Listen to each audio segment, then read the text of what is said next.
Hello বন্ধুরা, তোমরা সবাই দেখো আমি ইস্কন মন্দির চলে এসেছি। দুর্গাপুর ইস্কন মন্দির কত ভিড় জমেছে আজ রথযাত্রার দিনে।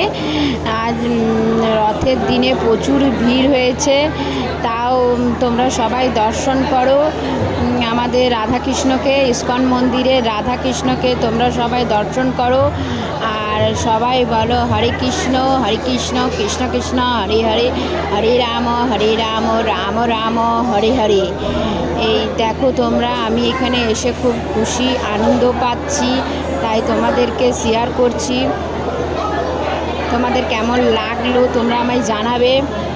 এখানে সব কিছু আয়োজন আছে আর খুব মজাও হচ্ছে। আর প্রভুপাদকেও দেখো তোমরা, প্রভুপাদকেও দর্শন করো। দেখো এটা দুর্গাপুর ইস্কন মন্দির। জগন্নাথকে দেখো তোমরা, রথযাত্রা ইস্কন মন্দিরে রথ। আমরা জগন্নাথকে দর্শন করে, রথ দর্শন করে তারপরে আমরা প্রসাদ গ্রহণের জন্য চলে গেলাম।